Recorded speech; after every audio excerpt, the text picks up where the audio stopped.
ಕೀರ್ತನೆಗಳು 119 ಅಧ್ಯಾಯ 50 ವಾಕ್ಯ. ನಿನ್ನ ನುಡಿ ತರುತ್ತದೆನಗೆ ನವಚೇತನ, ಆಪತ್ಕಾಲದಲ್ಲಿ ನನಗದೇ ಸಾಂತ್ವನ. ಪ್ರಿಯರೇ, ಮನುಷ್ಯನ ಮಾತುಗಳು ನಮ್ಮನ್ನು ಕುಂದಿಸುವಂಥದ್ದಾಗಿದೆ, ಆದರೆ ದೇವರ ವಾಕ್ಯಗಳು ನಮ್ಮನ್ನು ಬಲಪಡಿಸುವಂಥದ್ದು ಮತ್ತು ಹೊಸ ಚೈತನ್ಯವನ್ನು ಉಂಟು ಮಾಡುವಂಥದ್ದಾಗಿದೆ.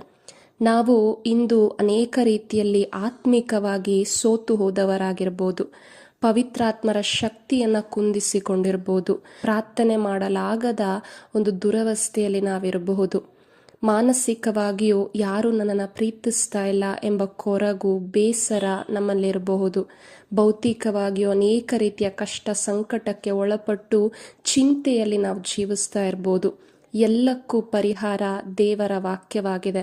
ದೇವರ ವಾಕ್ಯವನ್ನು ಎಷ್ಟು ನಾವು ತುಂಬಿಸ್ಕೊಳ್ತೀವೋ, ಎಷ್ಟು ನಾವು ಕೇಳಿಸಿಕೊಳ್ತೀವೋ, ಈ ಜೀವವುಳ್ಳ ವಾಕ್ಯಗಳು ನಮ್ಮಲ್ಲಿ ಹೊಸ ಚೈತನ್ಯವನ್ನು ಉಂಟು ಮಾಡುವಂಥದ್ದಾಗಿದೆ.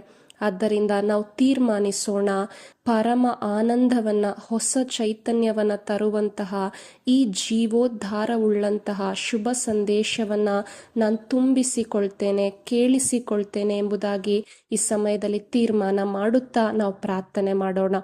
ತಂದೆಯಾದ ದೇವರೇ, ನಿಮ್ಮ ವಾಕ್ಯವನ್ನು ಓದಲು, ಧ್ಯಾನಿಸಲು, ಅದನ್ನು ತುಂಬಿಸಿಕೊಳ್ಳಲು ಇರುವಂಥ ಎಲ್ಲ ಅಡಚಣೆಗಳು ದೂರವಾಗಲಿ ಅಪ್ಪ. ಎಲ್ಲ ಕಾಠಿನ್ಯತೆ ದೂರವಾಗಲಿ. ನಿಮ್ಮ ವಾಕ್ಯಗಳನ್ನು ನಾವು ಪ್ರತಿದಿನ ತುಂಬಿಸಿಕೊಂಡು ಅದನ್ನು ಪಾಲಿಸುತ್ತಾ ಆ ವಾಕ್ಯದಲ್ಲಿರುವ ಫಲವನ್ನು ಅನುಭವಿಸುವಂತೆ ಪರಿಶುದ್ಧಾತ್ಮರ ಶಕ್ತಿ ನಮ್ಮಲ್ಲಿ ತುಂಬಲ್ಪಡಲಿ ಎಂದು ಯೇಸು ನಾಮದಲ್ಲಿ ಪ್ರಾರ್ಥಿಸುತ್ತಿದ್ದೇವೆ, ನಮ್ಮ ಒಳ್ಳೆಯ ತಂದೆಯೇ, ಆಮೇನ್.